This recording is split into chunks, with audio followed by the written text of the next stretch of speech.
According to syllabus. History culture से start करेंगे। कह दीजिए एग्जाम से कि मिट जाऊं तेरी धमक से, मैं वो साज नहीं और छोड़ दूं डर के मैदान, मैं वो बाज नहीं। कल्चर से स्टार्ट कर रहा हूं। पहला ही टॉपिक आपके सिलेबस में है राजस्थान के प्रसिद्ध व्यक्तित्व, और जो प्रश्न मैं बताऊंगा पहले मुझे सलाम करेगा फिर पेपर में आएगा। इधर देखिए, यहां पर प्रश्न आपसे पूछा जा रहा है, या तो जगजीत सिंह का पूछेंगे, या देवेंद्र झाझड़िया का पूछेंगे, अवनी लेखरा का पूछेंगे, प्रसिद्ध व्यक्तित्व में कन्हैयालाल जी सेठिया वगैरह और विजय सिंह दीपति वगैरह, ऐसे सिंपल सिंपल क्वेश्चन आएंगे, डरने की जरूरत नहीं है। व्यक्तित्व से प्रश्न है, कौन अक्टूबर 2022 में घोषित राजस्थान रत्न पुरस्कार का प्राप्त करता नहीं है। देखो, राजस्थान रत्न पुरस्कार जो प्रथम बार अगर दिए गए थे ना, तो राजस्थान रत्न पुरस्कार प्रथम बार जो दिए गए थे वो 2012 में दिए गए थे, और 2012 में भी 6 लोगों को दिए गए थे। उनमें अपने लक्ष्मी कुमारी चुंडावत वगैरह ये लोग शामिल है, कि सेठिया जी वगैरह, बड़े बड़े साहित्यकार वगैरह, बड़े लोग, उनमें हम बात करेंगे। लेकिन पूछा गया 2022 में लास्ट दिए गए थे राजस्थान रत्न, उस लास्ट 2022 में जब दिए गए थे उस समय आपके अरविंद मायाराम जी नहीं है, ये तो इकोनॉमिक एडवाइजर है, लेकिन शीन काफ निजाम जो कि पद्मश्री भी मिला है ना, इनको आपका पद्मश्री पुरस्कार 2025 भी मिला है राजस्थान से, ध्यान रखना। और पद्मश्री वाला प्रश्न एग्जाम में आना पड़ेगा, मैंने आदेश दे दिया क्योंकि मां की कृपा है मेरे ऊपर। मां ने कहा मेरे बच्चे ने जो बोला इस क्लास में 12 घंटे जो बोलूंगा वो क्वेश्चन आने पड़ेंगे। पद्मश्री हर पारी में पूछे जाएंगे। राजस्थान के 3 पद्मश्री एक बोलो कमेंट बॉक्स के अंदर, सीन काफ निजाम, बतुल बेगम है, और इसके साथ साथ अपने आध्यात्मिक गुरु शेखावाटी के बैजनाथ जी महाराज, ब से बैजनाथ, ब से बतुल बेगम और सीन काफ निजाम। बोलो मेरे साथ साथ, भूलने तो दूंगा ही नहीं, मारवाड़ी में समझो ठोला पड़ेगा। ब से बतुल बेगम, ब से बैजनाथ, सी से सीन काफ निजाम। बीबीसी को मिला है 2025 के 3 लोग हैं जिन्हें पद्मश्री मिला है, याद रहना चाहिए। 10 बार बता चुका हूं, गलत करना आएगा ना, हाँ लोगों ने सगला ने हमारी सौगंध है।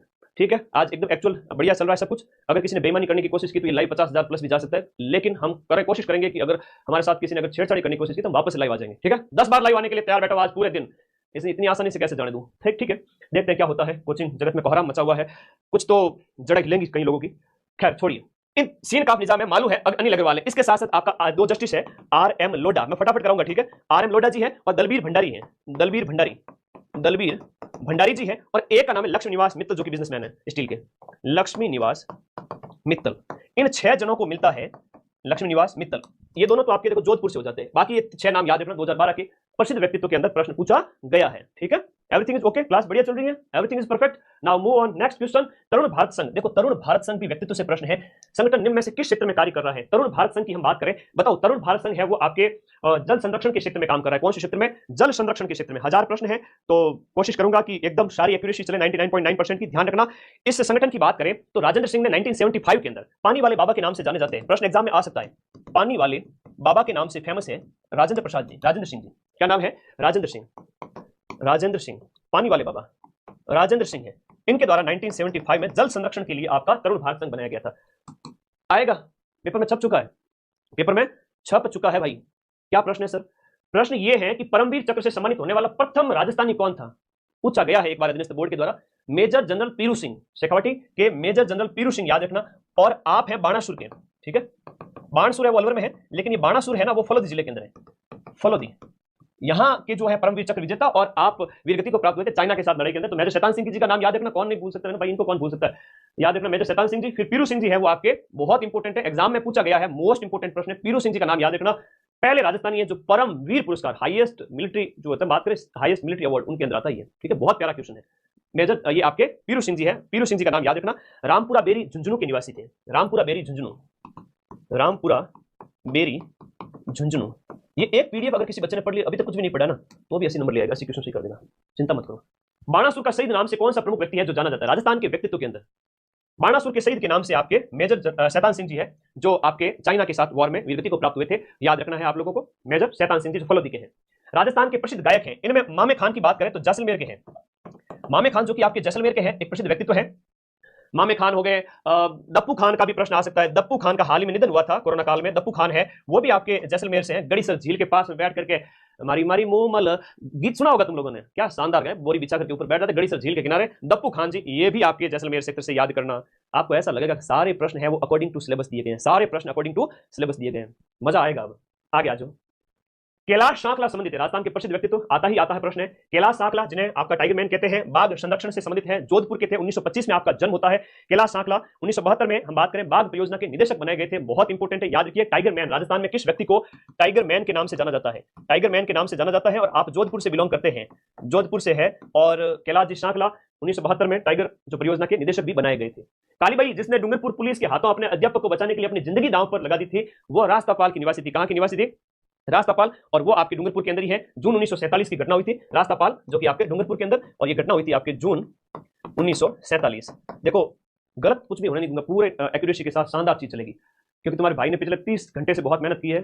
माँ सरस्वती साक्षी है, 3 बजे सोया हूँ, सुबह 7 बजे उठ गया वापस, और अभी भी आंखों में नींद है बहुत, लेकिन जोश बहुत जबरदस्त है ना। खत्म करके ही मानेंगे, इतनी आसानी से हार माने वो खून कहाँ अपने के अंदर। तो जो खून है हिलोरे मारना चाहिए ना। ऐसे एग्जाम हॉल में जाओ, उससे पहले सब कुछ पढ़ लो।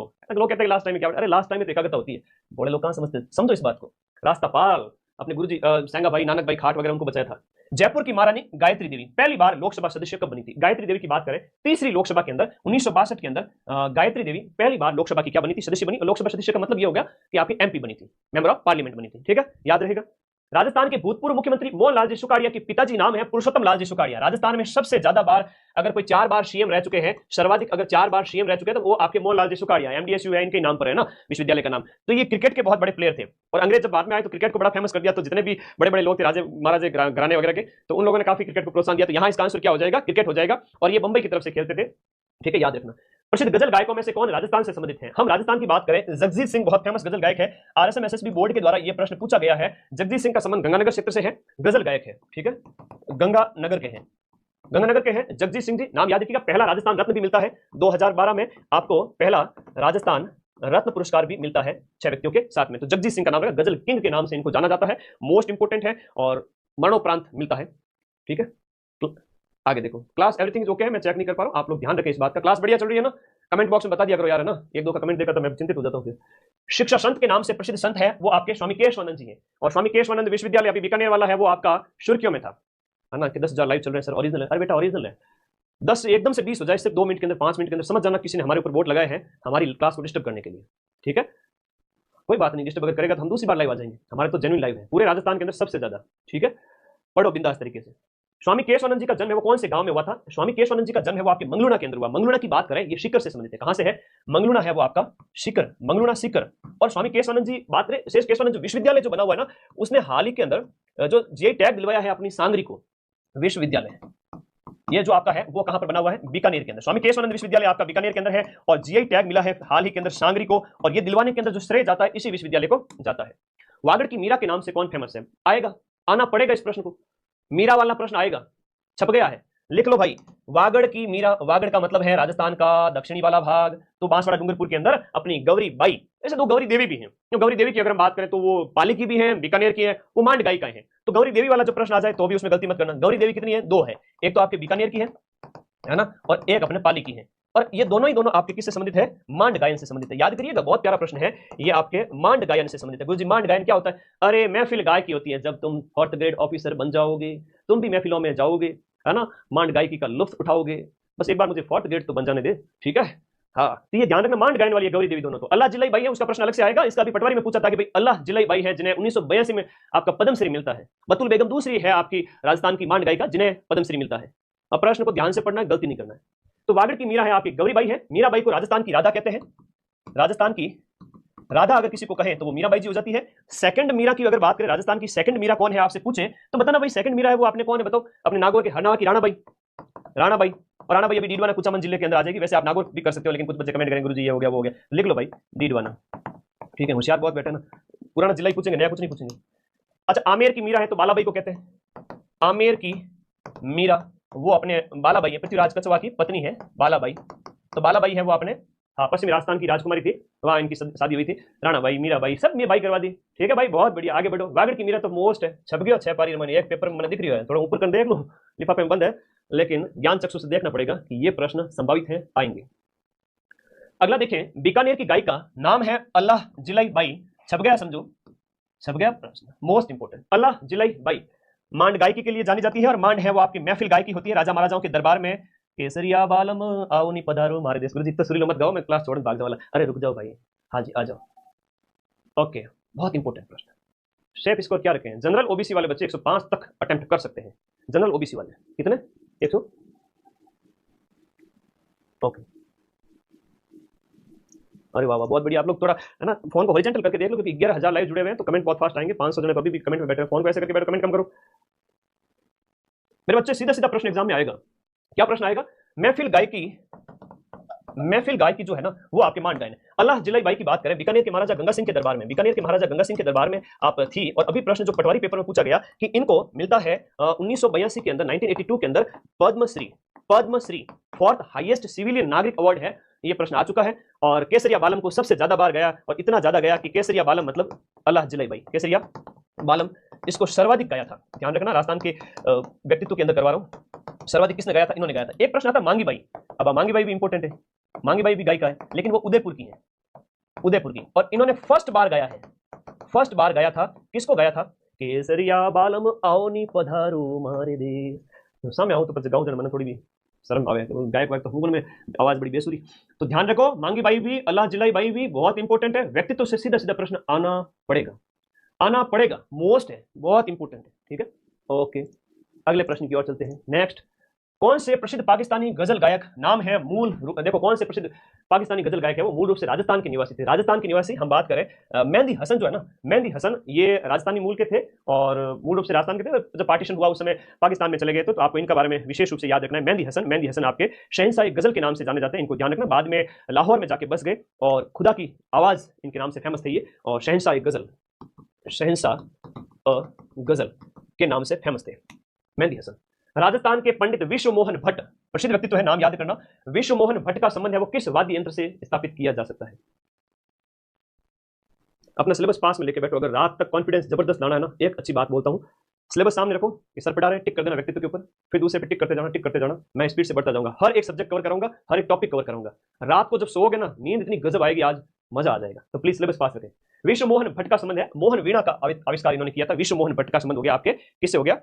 मोहन वीणा, इनका नाम, इन्होंने इसका आविष्कार वगैरह किया, इस बहुत इंपॉर्टेंट है, इनके संबंध में याद रखिएगा। अगला देखो, मारवाड़ के कौन से शासक का पालन पोषण गोराधाय ने किया?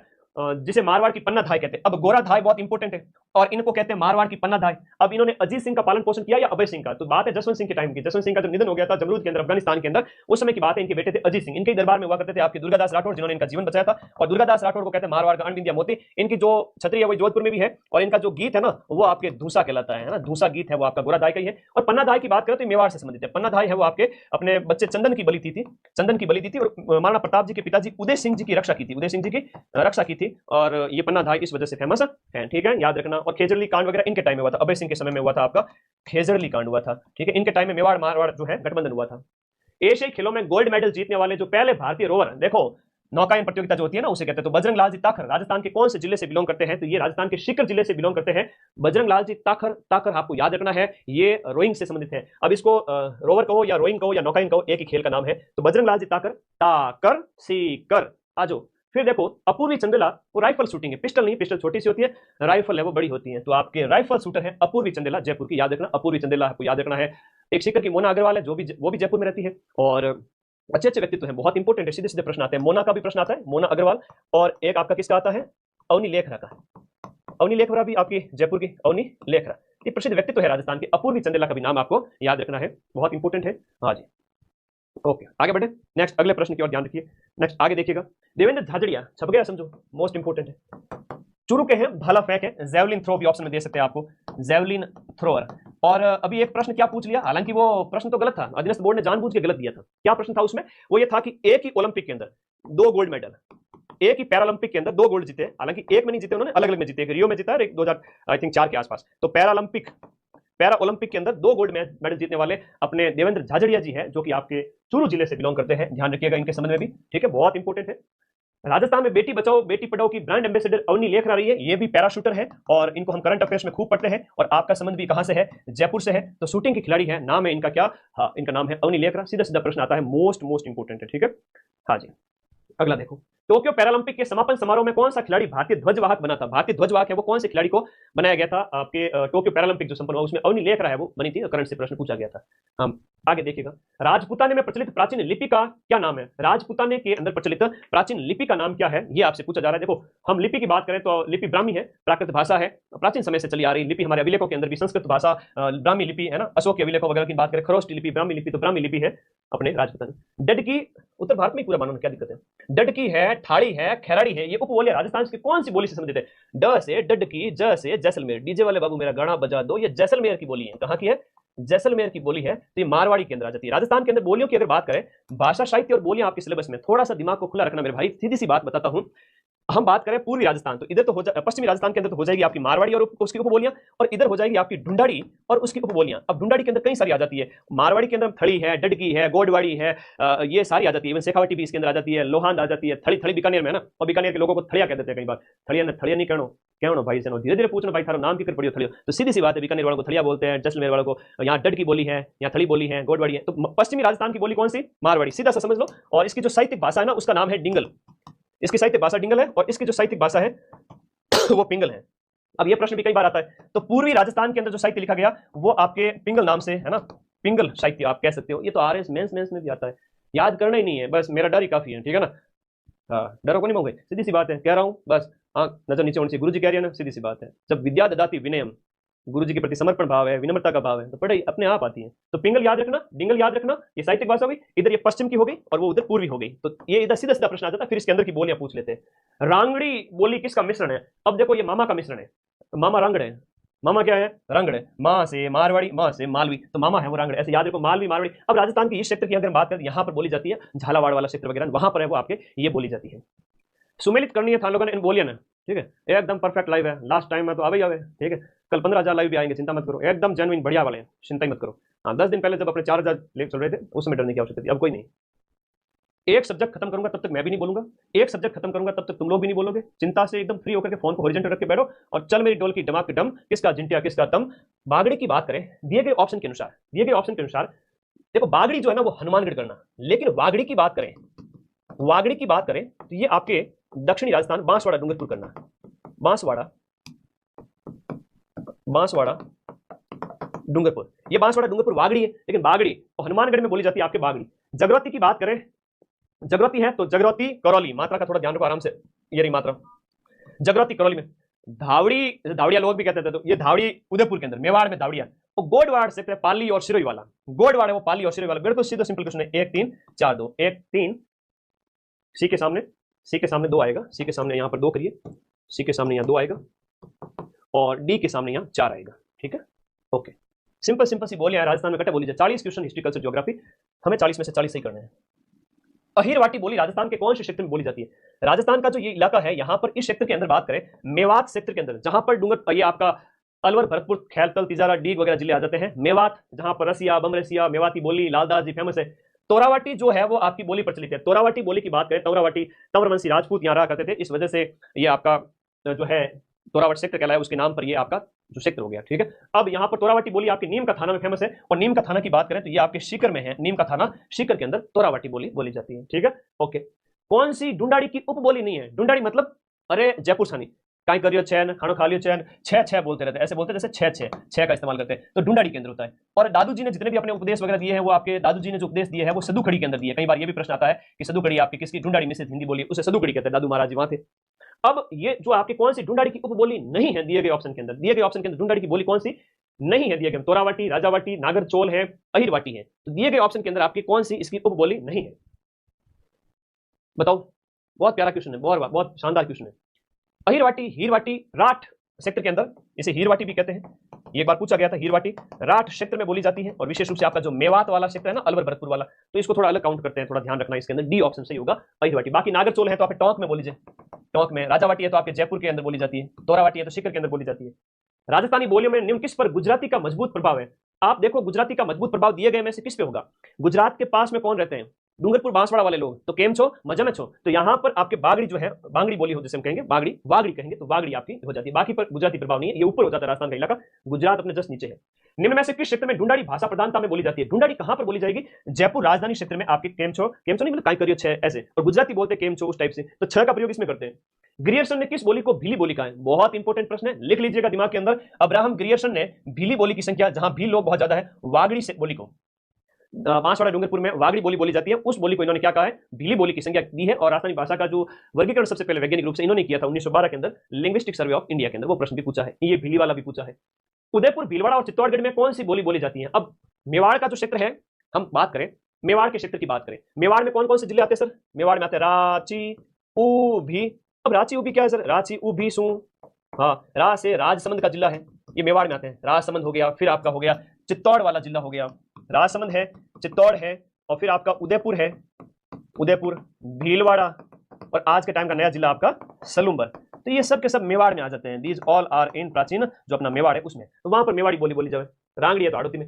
गोडवाड़ी उपबोली कौन सी राजस्थानी भाषा से संबंधित है? गोडवाड़ी की अगर हम बात करें तो गोडवाड़ी है इसकी आपके मारवाड़ी की उपबोली है। गोडवाड़ क्षेत्र की बात करें तो अभी जस्ट मैंने पीछे बताया था पाली और सिरोही, हाँ पाली और सिरोही क्षेत्र में गोडवाड़ी बोली जाए, गोडवाड़ क्षेत्र कहलाता है। मारवाड़ी की उपबोली कौन सी है? शेखावाटी है वो आपकी मारवाड़ी की उपबोली है, बाकी सभी ढूंढाड़ी की हो जाती है। आप ध्यान रखना इसमें कि जो शेखावाटी है इसको आपके मारवाड़ी में काउंट किया जाएगा, क्योंकि चूरू है बीकानेर से लगता हुआ, तो थोड़ा सा इस चीज को ध्यान रखना है कि वहां पर चूरू, सीकर और झुंझुनू में ये आपके बोली जाती है। तो ये जो इलाका है चूरू, सीकर और झुंझुनू वाला, चूरू, सीकर और झुंझुनू वाला, ठीक है, बस याद कर लेना नॉर्मली। आगे देखो, राजस्थानी का स्वतंत्र भाषा के रूप में वैज्ञानिक विश्लेषण करने वाले प्रथम विद्वान कौन से? वेरी इंपॉर्टेंट है कि राजस्थानी भाषा का एकदम स्वतंत्र रूप से, कि भाई राजस्थानी भाषा स्वतंत्र है, ये सबसे पहला वर्गीकरण 1912 के अंदर किया था आपके लिंग्विस्टिक सर्वे ऑफ इंडिया के अंदर। लिंग्विस्टिक सर्वे किया गया था भाषाओं का, लिंग्विस्टिक सर्वे ऑफ इंडिया, और इसके अंदर 1912 में जॉर्ज अब्राहम ग्रियर्सन ने, और इन्होंने राजस्थानी जो आपकी राजस्थानी जो भाषाएं हैं इनको 5 भागों में बांटा है, 5 भागों में बांटा है राजस्थानी भाषा को। राजस्थानी भाषा को 5 भागों में इन्होंने बांटा है। राजस्थान की भाषा के लिए राजस्थानी शब्द का प्रयोग सर्वप्रथम किसने किया था? राजस्थानी भाषा के लिए राजस्थानी भाषा का शब्द का प्रयोग है कि भाई राजस्थान के लोगों के द्वारा जो बोली बोली जाती है वो राजस्थानी भाषा है, ये ग्रियर्सन ने कहा था। और 5वां गियर लगाया इन्होंने अपनी गाड़ी के अंदर, बोल दिया कि भाई राजस्थान में 5 बोलियां हैं। कितनी है? 5 है। कौन से ने, किसने बोला? ग्रियर्सन ने बोला। वेरी इंपॉर्टेंट है, एग्जाम में पूछा जाता है। गलत जोड़ा बताना है आपको, दिए गए में भाषाएं क्लियर होती है। अब सीधा सा व्यक्तित्व पढ़ा दिया, भाषा पढ़ा दिया, अब सीधा प्रश्न आ रही है साहित्य का, ठीक है, तैयार हो? साहित्य में जो तो राजस्थान के साहित्य के अंदर द्वारकानाथ भट्ट के द्वारा लिखा गया था राग चंद्रिका, छोड़ो। दलपत विजय जो है आपके दलपत के द्वारा खुमान रासो लिखा गया था, ये कथन सही है। कुंभा के द्वारा लिखा गया ग्रंथ जो बार बार एग्जाम में आता है वो है संगीत राज, मोस्ट इंपोर्टेंट क्वेश्चन है। संगीत राज, संगीत मीमांसा, सूड प्रबंध, ये सब कुंभा के ग्रंथ है। फिर विजयदान जी देता, ये आसाद नहीं होगा, विजयदान जी देता की रचना का तो मैंने शॉर्ट्स भी डाला हुआ है, जहां पर चौधरी, चतुराई, बातारी, फुलवारी मोस्ट है उनके अंदर, बातारी फुलवारी। और बातारी फुलवारी के अंदर जो खंड है, टोटल 14 खंड है, बातारी फुलवारी मोस्ट है। सुमेलित करना है दिए गए ऑप्शन को यहां पर कि कौन सा जोड़ा सही है। जयानक के द्वारा पृथ्वीराज विजय लिखा गया, बहुत इंपॉर्टेंट ग्रंथ है, याद रखना। जय, पृथ्वीराज, विजय, ऐसे सुमेलित कर लो, ए के सामने 3 कर लो, तो देखो ए के सामने 3, तो ये एलिमिनेट हो गया, ये भी हो गया, ये भी हट जाओ भाई, ऑप्शन बचे 2। फिर नयन चंद्र सूरी, क्वेश्चन नंबर 38 देखो, नयन चंद्र सूरी, न य न चंद्र, न य न य न, हमीर महाकाव्य, ये यहां भी आ रहा, थोड़ा सा मेल किया करो, नयन चंद्र से हमीर महाकाव्य। तो बी के सामने गुरुजी 1 आ गया, सी के सामने चंद्रशेखर, ये चंद्रशेखर के द्वारा आपके हाड़ा चौहानों के ऊपर लिखा गया ग्रंथ सूर्जन चरित्र है। हरिभद्र सूरी का समरहित कहां, बहुत इंपॉर्टेंट है, देखते ही ऑप्शन नंबर 2 यहां पर सही हो गया। ऐसे प्रश्न बहुत सरल होते हैं, डरना मत, ठीक है, ओके। कौन सा प्रसिद्ध उपन्यास राजस्थान के नथमल जोशी के द्वारा नहीं लिखा गया? अभी एक पेपर हुआ उसमें पूछ लिया, एक बींदनी 2 बींद, एक बींदनी 2 बींद, एक वाइफ के 2 हस्बैंड, ये रचना किसकी है? महाराजस्थानी के अंदर ये रचना है, एक बींदनी 2 बींद है, और आबे पटकी है, ये दोनों के दोनों इसकी है, किसकी है? मतलब दोनों ए और जो है नथमल जोशी की रचना है। ऑप्शन इसके अंदर दोनों है, ठीक है। अधीनस्थ बोर्ड भी कई बार गलती करेगा, तो इसलिए मैं आपको ट्रेंड कर रहा हूं, ऑप्शन 1 एंड 3। एक बींदनी 2 बींद, ये प्रश्न अभी जस्ट 1 महीने पहले पूछा है अधीनस्थ बोर्ड ने। एक बींदनी 2 बींद, नथमल जोशी रचना, आबे पटकी इनकी आजादी के बाद में लिखी गई अच्छी रचना है, बहुत प्यारी रचना, याद कर लेना। दोनों नथमल जी की है, नथमल जी, आबे से नथ आके गिरी, एक बींदनी 2 बींद। आगे आ जाओ, हूँ गोरी किन प्यूरी, गोरी को खुद को नहीं पता कि मैं किस प्यू की हूँ, ये उपन्यास है एक। राजस्थानी भाषा का क्या है? उपन्यास है। Even when I was in class 12 मेरा राजस्थानी साहित्य था, हालांकि वहां पर दूसरा सब्जेक्ट था नहीं, तो उसमें मुझे ये सब्जेक्ट पढ़ना पड़ा, तो उसमें ये उपन्यास था हमारे। तो राजस्थानी भाषा का उपन्यास है हूँ गोरी किण प्यूरी, तो ये एक यादवेंद्र शर्मा चंद्र, हूँ गोरी किण प्यूरी, यादवेंद्र शर्मा चंद्र की रचना है, बहुत प्यारी रचना है, एग्जाम में पूछा जाता है। अमर चौधरी कहानी संग्रह के प्रमुख रचनाकार कौन है? अमर चौधरी कहानी के रचनाकार कौन है? कहानी अमर चौधरी है वो अमर नरसिंह राजपुरोहित की रचना है, अमर चौधरी, नरसिंह राजपुरोहित, अमर चौधरी, अमर चौधरी। तो आज आते ही 1 आधे घंटे में 50,000 बच्चा पढ़ा दिया, मन लगा 10 लाख पढ़ने जाओ थे, वाह भाई, इस प्यार के लिए शुक्रिया दिल से, ठीक है, बहुत मेहनत करूंगा, चिंता ना करो तुम लोगों के लिए। राज रत्नाकर का लेखक कौन है? गुरुजी राज तो सदा को नहीं रहे, हाँ जी ये बात है क्या? तो राज का लेखक कौन हो गया? गुरुजी राज सदा नहीं रहता है, राज है वो कई बार आता है जाता है। मेवाड़ के संबंधित है आपका ग्रंथ है, मेवाड़ के गुहिलों से संबंधित है राज रत्नाकर, राज रत्नाकर, ठीक है। आगे आ जाओ। अच्छा, नथमल जोशी द्वारा नहीं लिखा गया, हे भाई भोले बालक, इसमें कह रहा है कि नथमल जोशी द्वारा नहीं लिखा गया, तो रसमल जोशी द्वारा नहीं लिखे गए, 2 और 3 नहीं लिखे, 2 और 4 नहीं लिखे गए, कॉमन बात है, तुम लोग डिस्टर्ब मत करना मेरे को, इस बार मैं इन्फॉर्मेशन बता देता हूँ, है ना। रात में सिर्फ 4 घंटे नींद ली हुई है, आज फिर जगूंगा तुम लोगों के लिए, है ना, शकल से ही पता चल रहा है, थोड़ा पेशेंस करो। राव जयसिरो छंद है, इसके लेखक कौन है? बड़ा प्यारा ग्रंथ है राव जयसिरो छंद, उसके लेखक हैं आपके बीटू सुजा है, बीटू सुजा है। और बांकीदास की बात करें तो जोधपुर के जो मान सिंह के दरबारी कवि थे, और ये दरबारी कवियों वाला प्रश्न पूछा जाता है एग्जाम के अंदर, वापस से आएगा। मान सिंह जिन्हें सन्यासी राजा कहते हैं, नाथ पंथ का जिनके ऊपर काफी प्रभाव था, तो हम बात करेंगे मान सिंह जी के दरबारी थे, बहुत इंपॉर्टेंट है। नरपति नाला के द्वारा लिखा गया था बीसल देव रासो, अजमेर के पृथ्वीराज चौहान, विग्रहराज चतुर्थ, नरपति नाला बीसल देव रासो लिखा गया। गौरीशंकर हीराचंद ओझा के द्वारा, GH ओझा, ये थोड़ा भी रोहिड़ा गांव सिरोही के बड़े साहित्यकार थे, बड़ा अच्छा प्रश्न पूछा गया है। गौरीशंकर हीराचंद ओझा के द्वारा इतना प्यारा ग्रंथ लिखा गया एग्जाम में आता है। आज तुम्हारा भाई वही लिखाएगा जो परीक्षा में आते हैं, तो मां सरस्वती हमारे पर मेहर करें कि इसमें से 80 से ज्यादा क्वेश्चन आने चाहिए और आएंगे। तो एक ग्रंथ लिखा गया था प्राचीन भारतीय लिपिमाला, प्राचीन भारतीय लिपिमाला। और प्राचीन भारतीय जो लिपिमाला ग्रंथ है वो बार बार एग्जाम में आता है, इनका है अर्ली चौहान डायनेस्टीज, द से दशरथ शर्मा का ग्रंथ है, ये थोड़ा फेमस है तो मैंने बता दिया। अब राज जयसिंह चंद्र वो बिट्टू सूजा की रचना है। कल्याणमल को जो है कलयुग का कर्ण बताया गया है, ठीक है, उसमें बड़ी इंपॉर्टेंट रचना है। सुमेलित कौन सा नहीं है। बीसल देव रासो नरपति नाल की रचना है। सरदार कितने आदमी थे, 20 नर थे, ठीक है जी। खुमान रासो दलपत विजय की रचना है, मेवाड़ के संबंधित। बैली कृष्ण रुक्मणी की मोस्ट इंपोर्टेंट है, बीकानेर के राय सिंह जी के भाई थे अपने पृथ्वीराज जी राठौड़। और पृथ्वीराज जी राठौड़ जिन्होंने अपना ये जो पृथ्वीराज जी राठौड़ की बात करें, इसमें हम बात करें पाथल और पीतल, महाराणा प्रताप जी को जो संज्ञा देते हैं ना पाथल, इस तरह से इनको भी कहा गया है, ठीक है। और राज जैसे जो छंद है वो बिट्टू सूजा का है, शिवदास गार्डन का नहीं है। इन शिवदास गार्डन की रचना है वो अचलदास खींची की वचनिका है। अचलदास खींची की वचनिका जो अपने गागरोन झालावाड़ के जो शासक थे, बहुत इंपॉर्टेंट ग्रंथ है। और आपकी हर पारी में अभी तक जो मैं पढ़ा चुका हूं उसमें से 5 से 7 प्रश्न हर पारी में छप चुके हैं। द अर्ली चौहान डायनेस्टीज, रटना ही नहीं है, डी से डायनेस्टीज, डी से दशरथ शर्मा, चौहानों के बारे में ग्रंथ लिखा है। समरित जहां, ये ग्रंथ किसका है, हरिभद्र सूरी का है। समरित जहां, ये ग्रंथ किसका है, हरिभद्र सूरी का है। वीर विनोद वाला ग्रंथ अधीनस्थ बोर्ड ने अभी जस्ट पूछा था कि वीर विनोद के जो लेखक हैं ये आपके सूरी, बात करें आपके वीर विनोद श्यामलदास जी ददीवाड़िया, मेवाड़ के महाराणा थे अपने शंभू सिंह और उनके पुत्र सज्जन सिंह। शंभू सिंह और सज्जन सिंह के दरबारी विद्वान जिन्होंने मेवाड़ का इतिहास लिखा था। परीक्षा में यह प्रश्न पूछा था कि बताओ श्यामलदास जी ददीवाड़िया है वो आपके किसके दरबार में थे, ठीक है। पटवारी के पेपर में 10 दिन पहले पूछा था, ठीक है। याद रखना, बहुत प्यारा क्वेश्चन है। और वंश भास्कर रचना है सूर्यमल मिश्र की। निम्न में से कौन सी रचना कानर देव और अलाउद्दीन खिलजी के आपसी संबंधों की जानकारी देती है। दिए गए प्रश्न में आपकी कौन सी ऐसी रचना है जो इनके आपसी संबंधों की जानकारी आपको जानकारी देती है। वीरमदेव सोनगरारी बात है वो आपके वीरमदेव सोनगरारी बात है, ये इसकी रचना हो जाती है। और याद रखिएगा एकलिंग महात्म्य है तो कान्व व्यास का है। हिस्ट्री कल्चर में मैं थोड़ा समझाते हुए चलूंगा क्योंकि 12 घंटे वाली क्लास फिर से शेयर करूंगा टेलीग्राम में, तो उसका भी रिवीजन कर लेना। अभी इतना टाइम है नहीं कि मैं विस्तार से बता सकूं, ठीक है, सिर्फ मैं बोलूंगा।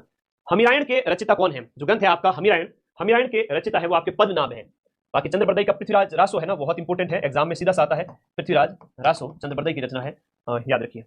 कानरदेव प्रबंध का रचिता कानरदेव प्रबंध, पद्मनाभ, इसके द्वारा कानरदेव प्रबंध लिखा गया था, वेरी इंपॉर्टेंट है। जालोर के कानरदेव के बारे में जानकारी देता है कानरदेव प्रबंध। वीर विनोद नामक ग्रंथ के प्रणेता कौन है। अब ये वीर विनोद ग्रंथ आपके श्यामलदास जी ददीवाड़िया ने मेवाड़ का इतिहास लिखा है। इसमें किसका, मेवाड़ का। नीचे कुछ लेखक दिए गए हैं और आपको सही मिलान करना है, लेखन के साथ सही मिलान की पहचान कीजिए। वंश भास्कर है वो आपके किसकी रचना है, आपके वंश भास्कर सूर्यमल मिश्रण की रचना है। तो यहां पर तो आ जाएंगे अपने सूर्यमल जी, सूर्यमल। चेतावनी चुंगटिया है वो आपके केसरी सिंह बारट की रचना है, वीर विनोद है श्यामलदास ददीवाड़ी की रचना है। पद्मावत अभी जस्ट पढ़ा। तो इस तरह से याद रखिएगा, ये आपका जो है सही कौन सा है, सी है।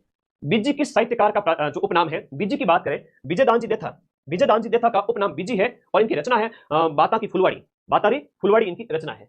बातारी फुलवाड़ी ग्रंथ के रचयिता कौन है, विजयदान जी देता है और इनके 14 खंड है। कितने खंड है, 14 खंड है। लील टांस लेखक के रचनाकार कौन है, लील टांस होगी। और एक प्रश्न जो पूछा जाता है वही बता देता हूं, मीमजर है, धरती दोरारी मीमजर, लील टांस। कन्हैयालाल जी सैल है, सेठिया। थोड़ा ढंग से देख करके ऑप्शन को सही करना, मैं नींद कम लूंगा चलेगा, तुम लोग नींद ज्यादा लेना। कन्हैयालाल जी सेठिया और पाथल और पीथल भी इनकी रचना हो जाती है, ठीक है। 1987 का सूर्यमल मिश्रण पुरस्कार कन्हैयालाल सेठिया की कौन सी रचना को दिया गया। 19 जो अपना ये पूछ रहे हैं कि आपका किस रचना को दिया गया था, बताओ।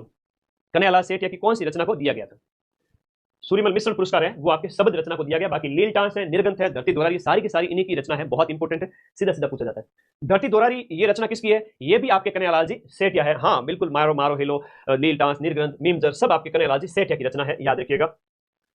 निम्न में से कौन सा युग्म आपका सही सुमेलित नहीं है। नरपति नाल की रचना बीसल देव रासो है, गिरधर आसिया सगत रासो, दौलत विजय खुमान रासो और कायम खान रासो है। जान कवि की रचना है, किसकी रचना है, हाँ जान कवि की रचना है, कायम खान रासो है। दलपत विजय वगैरह हो गया, गिरधर आसो, सगत रासो, शक्ति सिंह जो हम बात करें शक्ति सिंह महाराणा प्रताप के भाई, उनके ऊपर लिखा गया।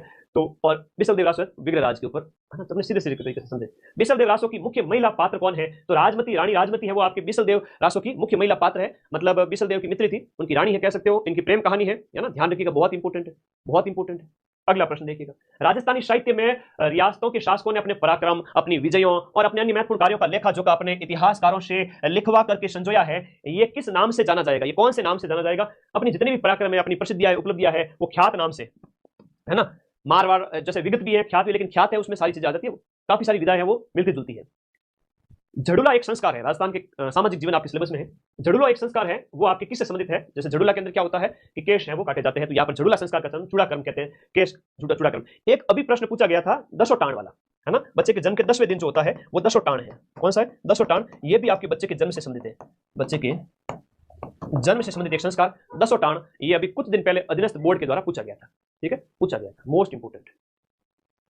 आगे देखो, बहुत प्यारा क्वेश्चन है। निम्नलिखित में से किस राजस्थानी परंपरा में विवाह से पहले दुल्हन और दूल्हे को धागे से बांधा जाता है और विवाह के बाद धागा हटा दिया जाता है? तो कांकन डोरना होता है, वो आप लोगों को याद रखना है। No experience but I can say कि ये कांकन डोरना होता है, ठीक है। कांकन डोरना होता है, जो आपके धागे वगैरह बांधे जाते हैं, वो आपको याद रखने हैं।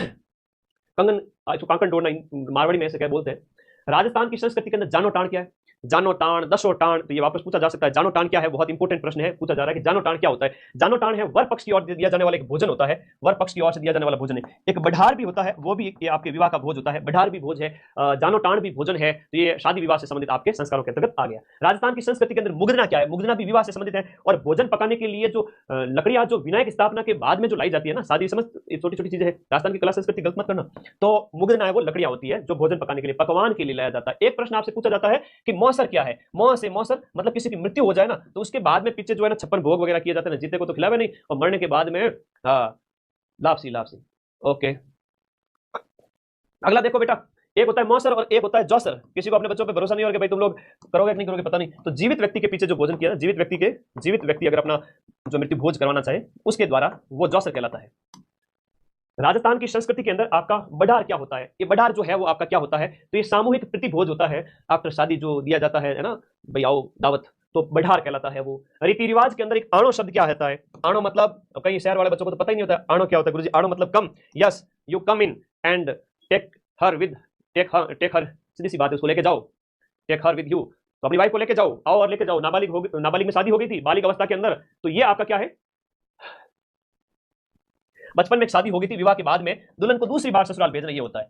और पहला है कि दुल्हन पक्ष द्वारा वर की बारात का डेरा देखने जाते समय एक गीत गाया जाता है, उसे हम कहते हैं जला गीत। क्या कहते हैं? जला गीत कहते हैं। हुआ पूजन को कहते हैं जलवा पूजन कहते हैं, ठीक है, जलवा पूजन कहते हैं। 21वें दिन, है ना, बच्चे के जन्म पर। पलाण है, राजस्थान की कला संस्कृति से संबंधित सीधे सीधे प्रश्न है कि आपकी पलाण है, मोरो है, गोरबंद है, परचनी है। राजस्थान में कौन से पशु के श्रृंगार हैं? तो भाई ऊंट का श्रृंगार है, पलाण है। गोरबंद बहुत इंपॉर्टेंट है, गोरबंद गीत भी है, गोरबंद आपके गोरबंद है, चौरासिया है, झील है, ये सब आपके ऊंट के आभूषण होते हैं। पिलाण समझते हो, ऊपर बैठते हो जो पकड़ने वाली पिलाण होती है ना, काठी, लकड़ी की काठी समझते हो, वो घोड़े की होती है, लेकिन ये पलाण ऊंट की होती है।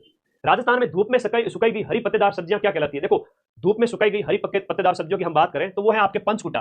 पंचकुटा के अंदर कैर आ जाते हैं, सांगरी आ जाती है, कचरी आ जाती है ना, कुमटी आ जाए, सांगरी, कुमटिया, कैर, सब मिला कर आप पंचकुटो बने, और पंचकुटे की सब्जी बहुत ही शानदार, हरी पत्तेदार सब्जियां, ताकि सर्दियों में खाना खाओ अच्छे से। आगे तीन पाचे तीन, ऐसा शब्द किसके लिए प्रयुक्त हुआ है? आगे तीन पाचे तीन, ये शब्दों का प्रयोग ये प्रश्न एग्जाम में पूछा गया है। जल्दी और देरी बिजाई वाली फसलों के लिए उनके लिए आगे तीन पाचे तीन। और जैसे दिशाएं हैं, तो जैसे अगुणी अथुणी, तो पूर्व, अगुणी मतलब पूर्व पूर्वी दिशा, अथुणी मतलब पश्चिमी दिशा, इस तरह से शब्दों का इस्तेमाल किया जाता है। आपको राजस्थान की कल्चर आनी चाहिए। कातरो, और कातरो का जी बताओ, बीज का प्रकार है कि पशु रोग है, फसल रोग है, फसल का प्रकार है, पूछा गया एक बार प्रश्न है। ये फसली रोग होता है, कातरा है ना, वो फसल को नुकसान पहुंचा देता है, बहुत इंपॉर्टेंट है। आगे देखिएगा, आड़तियों का कि भाई आड़तिया बुला दो, आड़तियों तो मतलब बीच में कोई अगर आप व्यापार वगैरह कर रहे हो तो मीडिएटर जो होता है उसके लिए इस्तेमाल किया जाता है आड़तिया। ये भी अधीनस्थ बोर्ड ने एक बार पूछा था कि राजस्थान की संस्कृति संबंधित आड़तिया क्या होता है। गजिपा है, चार बर है, नार छारी है, ये खेल है, राजस्थान के अंदर पारंपरिक खेल है। इन खेलों में क्या होता है कि ये आपका गजिपा नार से ना, ये नार छारी क्या होता है? नार और ये छारी मतलब बकरी, है ना, ये होती है बकरी कि शेर से बचाते हुए उसको पानी पिलाना होता है, वो कंकड़ पत्थर उछालते हैं, आता होगा लड़कियां ज्यादा खेलती। तो ये आपके खेल है, पारंपरिक खेल है राजस्थान के। गंजीपा, चार बर, नारी, ये नार छारी वगैरह, ये सब पारंपरिक खेल होते हैं। मारदड़ी भी एक खेल है जो स्कूलों में जब कभी भी हम जाते थे, ठीक है भाई दड़ी बड़ी बना ली, मारदड़ी, संतोड़िया, ये सब खेल है। ये प्रश्न भी पूछे गए हैं अधीनस्थ बोर्ड द्वारा। राजस्थान की संस्कृति के अंदर ओरण क्या होते हैं? देखो, ओरण है वो गांव के अंदर देवी देवताओं के लिए छोड़ी गई जमीन होती है, पर्यावरण संरक्षण की परंपरा आप इसे कह सकते हो। क्या कह सकते हो? पर्यावरण संरक्षण की एक परंपरा आप इसे कह सकते हो, जहां देवताओं के नाम जमीन छोड़ी जाती है, देवताओं के नाम पर गांव में जमीन छोड़ना, गांव में जमीन छोड़ना, ये आपके क्या कहलाता है? ओरण कहलाता है। ओरण की जमीन है वो आपके पशुओं के चरने वगैरह में काम आ जाती है, खुली पड़ी रहती है, समझा करो इस बात को। अगला देखो, मोटड़े की पगड़ी। मोटड़े की जो पगड़ी है वो आपकी पहनी जाती है। मोटड़ा है वो आपका होली, श्रावण, विवाह, बहुत प्यारा क्वेश्चन है। विवाह के अवसर पर मोटड़े की पगड़ी पहनी जाती है। अब एक प्रश्न बताओ, मदिल जो पगड़ी है वो कब पहनी जाती है? मोटड़े की पगड़ी है वो आपके विवाह के अवसर पर है, तो मदिल कब पहनी जाती है? मदिल। अटपटी पगड़ी का भी एक प्रश्न आता है, कहाँ की फेमस है? अटपटी है तो आपकी मेवाड़ की फेमस है, ठीक है, अटपटी है तो मेवाड़ की फेमस है। मारवाड़ के अंदर दामनी क्या है? लाल रंग की ओढ़नी होती है, वो आपकी एक ओढ़नी का प्रकार है दामनी, ये मारवाड़ के अंदर एक ओढ़नी का प्रकार आ जाता है। हाँ, दशहरे के अवसर पर दशहरा, द से मदिल, दशहरा मदिल मैच हो गया, याद कर लेना अच्छे से। तो ये आपको याद रखना है कि ये आपका क्या है? ओढ़नी है। पछेड़ा क्या होता है? पछेड़ा एक मोटी शॉल टाइप होता है, ओढ़ने के लिए एक परिधान कह सकते हो आप इसे, राजस्थान की वेशभूषा के अंदर इसको कहते हैं। पछेड़ा है, कंबल टाइप होता है, ठीक है, ओके। अगला प्रश्न देखिएगा, चीर पटोरी, दुकुल, वसन, ये प्रश्न अधीनस्थ बोर्ड पूछता है। बढ़िया प्रश्न है, शानदार प्रश्न है। दुकुल है, वसन है, चीर पटोरी है, ये सब साड़ी है ना, साड़ी के प्रकार है, तो परिधान है, राजस्थान की वेशभूषा आपके सिलेबस में है, पूछेंगे ये प्रश्न, ध्यान रखिएगा। चीर पटोरी तो फेवरेट क्वेश्चन है, आता है कई बार घूम घूम करके। अगला है कि अच्छा, पहली दूसरी पारी वाले बच्चे मुझे व्हाट्सएप जरूर कर देवें, 895598 गुन्ने में 55 पहली पारी वाले, दूसरी पारी वाले, तीसरी, चौथी, हर पारी वाला बच्चा मुझे जैसे ही पेपर देके आए मुझे व्हाट्सएप कर देना, ठीक है। हाँ, तो पहले भी कर सकते हो सर, मैं इस पारी का हूँ, आज ही कर देना। राजस्थान में पोमचो जो है ना वो क्या है? फेवरेट क्वेश्चन है, वेरी इंपॉर्टेंट है, वापस से पूछा जाएगा। राजस्थान के अंदर आपका पोमचा क्या है? पोमचा जो है, जो जच्चा जिसे माँ कहते हैं, आफ्टर प्रेगनेंसी, बच्चे के बर्थ के बाद में पोमचा पहनाया जाता है। और एक तो होता है पीला पोमचा, प्रश्न आता है पीला पोमचा। पीला पोमचा है वो बेटे के जन्म पर, और एक होता है गुलाबी, पिंक, और तो पिंक पोमचा है वो बेटी के जन्म पर। तो ये तो हो गया बच्ची के जन्म पर, और ये हो गया आपके बच्चे के जन्म पर, या हम जिसे कहेंगे बेटे के जन्म पर। अरे भाई लिख लीजिए, बेटे के जन्म पर, ठीक है, बेटे के जन्म पर पोमचा। और चीड़ का पोमचा है तो विधवा महिलाओं के द्वारा पहना जाता है, ये भी अच्छा प्रश्न, ध्यान रखिएगा, ठीक है। पोमचा शेखावटी में ज्यादा फेमस है, विशेष रूप से आदिवासी महिलाएं पहनती है और कई जगह जाट महिलाएं भी पहनती है। अच्छा प्रश्न है, बार बार आता है। अरे चिंता मत करो, हम किसी रूल को नहीं मानते, तुम टेंशन मत लो, तुम मुझे व्हाट्सएप कर दिया करो, ठीक है ना। मदन सर हल्के में ले रहे हो क्या? हाँ, सीधा सुप्रीम कोर्ट जा सकता हूँ, ध्यान रखना बच्चों के लिए तो अच्छे अच्छे डरते हैं, ज्यादा नहीं बोलूंगा, तो आगे आ जाओ। उदय साई है, अमर साई है, खंजर साई है, विजय साई है और शाहजहानी है। ये सब क्या है? ये पगड़ियों की शैली है। जिस क्षेत्र में जो पगड़ी पहनी जाती थी उसके लिए उस शब्द का इस्तेमाल किया गया है, उसके लिए उस शब्द का इस्तेमाल किया गया। ये सारी की सारी क्या होती थी? पगड़ियां होती थी, ध्यान रखना है, राजस्थान की पगड़ियों की अलग अलग शैलियां हैं। आगे देखो, राजस्थान की वेशभूषा में कसुमल शब्द का इस्तेमाल किसके लिए किया जाता था? कसुमल, कसुमल प्रश्न बहुत इंपॉर्टेंट है ना। ये लाल रंग के लिए इस्तेमाल किया जाता था, लाल रंग के लिए, लाल रंग के लिए कसुमल शब्द, कसुमल, ल से लाल, लाल में दो लाल हैं, लल, याद रखना। कौन सा वाद्य यंत्र अलग है? ऐसा अगर प्रश्न आ जाए तो वाद्य यंत्र अलग में चार प्रकार के, एक तो फूंक मार के बजाए जाने वाले, एक तार वाले, और एक आपके चमड़े वाले, एक आपके धातु या लकड़ी वाले, औनद, घन, तत्, सुशील। तो हम बात करें शहनाई है, मशक है, खड़ताल है, अलगोजो, तो ये सब जो है, खड़ताल की बात करें धातु का बना हुआ है, घन वाद्य यंत्र की श्रेणी में चला जाएगा। खड़ताल या करताल वगैरह वो घन वाद्य यंत्र में चला जाएगा, बाकी सभी सुशील वाद्य यंत्र के अंदर चले जाएंगे। सुशील मतलब हवा से जो बजाए जाते हैं, और ये है आपके धातु और लकड़ी के बने होते हैं, ठीक है, ओके। कमायचा नाम का जो वाद्य है वो राजस्थान के कौन से संप्रदाय के द्वारा बजाया जाता है? बहुत प्यारा प्रश्न है, रावणहत्ता का भी आ जाता है, कमायचा का भी आ जाता है, बताइए दिए गए में यहाँ पर। हाँ जी, कमायचा है विशेष रूप से जैसलमेर, बाड़मेर क्षेत्र में आप देखते हो मांगनियार के द्वारा, मांगनियार के द्वारा जो है, मांगनियार कहोगे आप इसे, मांगनियार है, लंगा है, इनके द्वारा विशेष रूप से आपके इसका इस्तेमाल किया जाता है।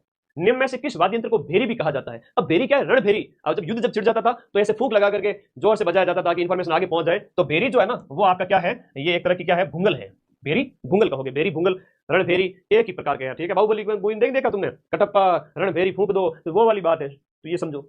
नड़ क्या है? नड़ एक सुशील वाद्य यंत्र होता है, नड़ एक सुशील वाद्य यंत्र होता है। और नड़ की बात करें, एक लंबी बांसुरी होती है, एक लंबी बांसुरी होती है। इसके लिए फेमस जो कलाकार है उनका नाम है आपका कर्णा भील। क्या नाम है? कर्णा भील। कर्णा भील है वो आपके इसके फेमस है, वो कलाकार थे। अलवर जिले के जोगी जाति के लोगों के द्वारा कौन सा वाद्य यंत्र, मेवात क्षेत्र के अंदर जोगी जाति के लोग हैं वो कौन सा वाद्य यंत्र बजाते हैं? मेवात के फेमस है आपका, देखो, भपंग। और भपंग एक तत्व वाद्य यंत्र की श्रेणी के अंदर आता है। इसमें भी एक तार होता है, काख में दबा करके इसको बजाया जाता है और टम टम की आवाज आती है। और भपंग का जादूगर कहते हैं जहूर खां मेवाती को। किसको कहते हैं? जहूर खां मेवाती को भपंग का जादूगर कहते हैं, ठीक है। भपंग का जादूगर किसे कहते हैं? जहूर खां मेवाती, याद करो। मंजीरो है, तानपुरो है, चौतारो है, नाम से ही पता चल रहा है कि इसके अंदर तार का इस्तेमाल किया जाता है। तो तार वाले जितने भी है वो सारे के सारे आपके तत्व वाद्य यंत्र की श्रेणी के अंदर आते हैं। तो मंजीरा, तानपुरा, चौतारा है वो आपके कौन से जो है नृत्य के अंदर इस्तेमाल किए जाते हैं? देखो, 13 मंजीरों का इस्तेमाल किया जाता है कामड़ पंथ की महिलाओं के द्वारा, जो रामदेव जी के मेले में और रामदेव जी की आराधना में। तो 4 हैं हाथों में होते हैं, बाकी दाहिने पैर में बांधे होते हैं 9। तो इस प्रकार से आप लोगों को याद रखना है, बहुत इंपॉर्टेंट है, ठीक है। 13 ताली नृत्य कामड़ पंथ की महिलाएं करती है रामदेव जी की आराधना में, और मंजीरा है वो हाथों में होते छोटे छोटे मंजीरे होते हैं बाबा के, याद रखना। अगला प्रश्न देखो रे, देवनारायण जी की फड़ के वाचन के समय कौन से वाद्य यंत्र का प्रयोग करते हैं? देवनारायण जी की फड़ जब बाजते हैं ना, तो वो भोपे जो है ना वो आपके गुर्जर जाति के विशेष रूप से बगड़ावत, तो ये आपके जंत्र वाद्य यंत्र का इस्तेमाल, जंत्र काफी बड़ा होता है, 2 तुम्बे लगे होते हैं, उसको ऐसे गले में लटका के बजाना पड़ता है, ठीक है ना, तो ध्यान रखना इसका। देवनारायण जी की फड़ वाचन के समय, देवनारायण जी की फड़ वाचन के बाद सबसे बड़ी फड़ है ना, देवनारायण जी की फड़ है सबसे बड़ी है, सबसे लोकप्रिय करे तो वो आपकी पाबू जी की हो जाएगी, ठीक है। अरे चिंता मत करो, इतनी खतरनाक पीडीएफ बढ़ाऊंगा इसको, तुम तो खुश हो जाओगे। बस 80 क्वेश्चन मेरा मिलाने का टारगेट दिया है ना, ऐसे ही हुआ थोड़ी कहता हूँ क्वेश्चन मिलाऊंगा हर एग्जाम में, सेकंड ग्रेड को भी नहीं छोड़ा। तो ये क्या है? मुंह के द्वारा बजाए जाने वाले वाद्य यंत्रों में निम्नलिखित में से कौन सा नहीं है? मुंह के द्वारा बजाया जाना, मुंह के द्वारा बजाए जाने में आपका मशक है, शतारा है, अलगोजा है। मुंह मतलब फूंक मार के जो बजाए जाते हैं, लेकिन रबाब है, रबाज है, जंतर है, ये आपका गुजरी है, कमायचा है, ये आपका रावण हत्ता वगैरह हो गए, ये सब तत्व वाद्य यंत्र की श्रेणी में आते हैं। कौन से में आते हैं? तत्व वाले में। कौन सा वाद्य है? वो अवनद्ध वाद्य यंत्र की श्रेणी में आते हैं। अवनद्ध है जिसे हम कहते हैं चमड़ा जिसमें इस्तेमाल किया जाता है, एक घेरा होता है उसमें, जैसे चंग हो गई, ढोलक हो गई, तो ये आपका अवनद्ध वाद्य यंत्र की श्रेणी में आपका मंदल है, मंजीरा है, जंतर है, तंदुरा है, तो ये तो आपका घन में आ गया, ये दोनों तत्व में आ गए। मंदल है वो आपके ढोलक की तरह होती है, मंदल कुछ इस प्रकार से होती है, ठीक है, मंदल ऐसी होती है। आगे बात समझ में, बहुत सिंपल सिंपल है, कोई बड़ी बात नहीं है, बड़े सिंपल सिंपल क्वेश्चन है, देखते जाओ तुम तो बस। कौन सा घन लोक वाद्य यंत्र नहीं है? घन का मतलब होता है कि भाई, घन मतलब जो मिट्टी और धातु के बने होते हैं वो घन होते हैं, तो दिए गए में एक नहीं है, बांकियो, चीपियो, मंजीरो, तो बांकियो है वो सुशिर वाद्य यंत्र की श्रेणी में आ जाता है, तो ये ध्यान रखना आप लोगों को, ये सुशिर है। बाकी हाकल है, चीपिया है, मंजीरा है, श्रीमंडल है, कमंडल है, श्रीमंडल हो गया, खड़ताल है, करताल है, कागरच है, ये सब उसके अंदर आते हैं, धातु वाले। लेजियम है ग्रासियों की, वो सब आपके धातु की बनी होती है, ठीक है, ओके। बैंक ये आपके लोकवाद्य आपके जो सिलेबस में थे, 4 प्रकार के लोकवाद्य यंत्र होते हैं। एक तो तत्व वाद्य यंत्र तार वाले, सुशिर वाद्य यंत्र जिसे आप फूंक मार के बजाते हो, मेले में जाते बांकिया लेके नहीं आते थे, बांकिया है, बांसुरी है ना, और ये सब शंख है, शंख हो गया, भुंगल हो गया, सब फूंक वाला है, सुशिर है। अवनद मतलब चमड़े वाले हैं। और दूसरी बात बताऊं, घन, घन मतलब मिट्टी वाले, धातु वाले, चाहे आपका खड़ताल, करताल हो गया, ओके, ये सिलेबस कंप्लीट होता है। अगला आता है लोक देवता। अगला आपका सिलेबस का पॉइंट टिक करो रे, लोक देवता।